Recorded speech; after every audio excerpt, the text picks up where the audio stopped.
perilaku memperlakukan boneka seperti manusia dengan ramah, mengajak bicara, memberikan kasih sayang, dan juga mungkin memperlakukan hal-hal yang misalnya seperti mau makan, seperti mau tidur, seperti diselimuti, baju baju dan lain sebagainya.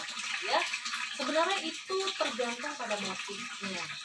Apakah tujuan dari melakukan atau memperlakukan boneka seperti manusia itu tergantung tujuannya apa.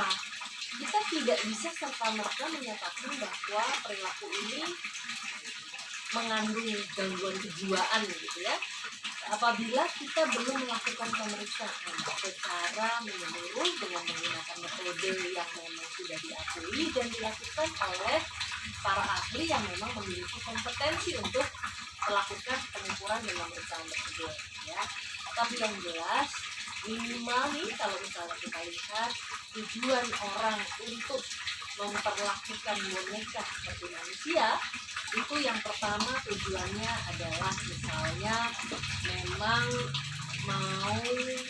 mau mencurahkan kasih sayang, mungkin mendapatkan juga seolah-olah perhatian timbal balik dari boneka tersebut begitu ya. Jadi adalah tujuan untuk ekspresi kasih sayang, itu tujuannya. Jadi memang ada kebutuhan emosional. Yang kedua, ada tujuan yang mungkin sifatnya untuk menyakiti orang. Jadi ada bonekanya diperlakukan seperti orang, lalu kemudian untuk disakiti, untuk menyakiti orang lain. Nah, itu ada tujuan tersendiri tuh. Lalu kemudian yang ketiga, memang ada yang unsurnya terapeutik. Ya, misalnya tujuannya tuh memang ada orang-orang yang memang sedang mengalami masalah psikologis, lalu kemudian menggunakan boneka untuk bagian dari proses terapinya, untuk membuat gangguan psikologisnya berkurang gitu ya, karena bisa mendapatkan refleksi terapeutik dari boneka tersebut. Itu 2, 3 ya udah. Yang keempat adalah misalnya memang ada yang tujuannya mistik, dengan meyakini bahwa boneka tersebut bisa membawa rezeki, bisa membawa ketenaran, bisa menjadi lebih baik dan lain sebagainya. Nah, boneka ini diyakini memiliki kekuatan.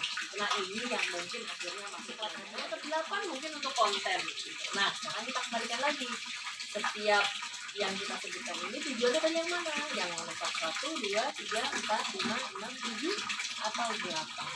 Nah, kita tidak bisa menyebutkan atau langsung memberikan pendapat bahwa ke-8 ini punya gangguan yang kelihatannya sekali lagi untuk bisa disebutkan sebagai gangguan atau memiliki gangguan psikologis, minimal 1, ternyata ada gangguan atau distorsi realita. Jadi seseorang tidak menyadari bahwa apa yang dilakukan itu sebenarnya tidak rasional. Nah, itu berarti sudah mulai ada gangguan. Yang kedua adalah apabila dia tidak bisa mengendalikan dorongannya, yang mungkin misalnya bertentangan atau melebihi dari kapasitas kemampuannya, dia memaksakan diri untuk memiliki, atau mungkin juga misalnya punya 1 nggak cukup 1, harus 2, nggak punya 2 harus punya 3, harus 3 harus 4, dan mengorbankan segala-gala untuk barang ini. Nah, ini sudah mulai ada gangguan. Jadi sekali lagi diperlukan pemeriksaan yang menyeluruh dari orang yang memang punya kompetensi untuk melakukan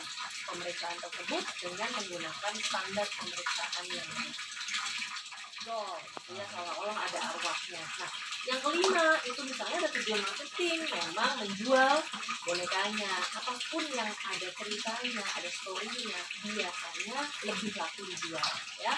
Hotel, keris, cincin, baju, sepatu, kalau ada kisah ceritanya, oh ini milik sebelumnya pemiliknya adalah ini. Nah, biasanya lebih laku dijual gitu ya. Jadi tergantung dari tujuannya tadi apa.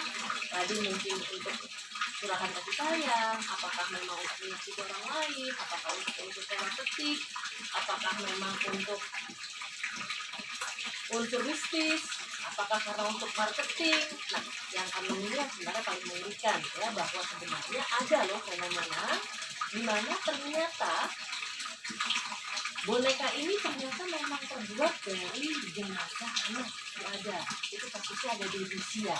Tapi dari 1, 2, 3, 4, 5, 6 ini, profil psikologis pelakunya itu tidak sama. Yang jelas kalau yang keenam, kalau dia melakukan itu, ya, menggunakan jasad anak kecil dan diperlakukan seperti bayi, seperti boneka, gitu ya, itu justru dia tidak mengundang-undang wartawan, ya, justru dia tidak beritahu ke orang-orang. Nah, di sini adalah perbedaan dari sisi psikologis baik klinis maupun forensiknya, karena sudah ada pelanggaran undang-undang, ya, tentu saja hukum yang berlaku, gitu. Nah, sekarang kita kembalikan lagi fenomena yang ada sekarang. Kalau kita sebut banyak, saya tidak setuju dibilang banyak. Paling nggak masih bisa dihitung pakai jari. 1, 2, 3, 4, 5, 6, 7, 8, 9, sampai 10 orang. Tapi belum bisa dibilang banyak. Nah, tujuannya juga macam-macam. Itu baru 6 tadi ya. Masih ada lagi yang ketujuh untuk hiburan. Ada lagi hiburan ya. Kalau kita kenal dulu mungkin ada ventriloquis yang memang menggunakan suara perut, dimana bonekanya seolah-olah bisa bicara. Nah, itu banyak sekali kan tujuannya. Yang ke-8 mungkin untuk konten gitu. Nah, sekarang kita kembalikan lagi. Setiap yang kita sebutkan ini tujuannya kan yang mana? Yang nomor 1, 2, 3, 4, 5, 6, 7 atau 8. Nah, kita tidak bisa menyebutkan atau langsung memberikan pendapat bahwa ke-8 ini punya gangguan yang kelihatannya sekali lagi untuk bisa disebutkan sebagai gangguan atau memiliki gangguan psikologis, minimal 1, ternyata ada gangguan atau distorsi realita. Jadi seseorang tidak menyadari bahwa apa yang dilakukan itu sebenarnya tidak rasional. Nah, itu berarti sudah mulai ada gangguan. Yang kedua adalah apabila dia tidak bisa mengendalikan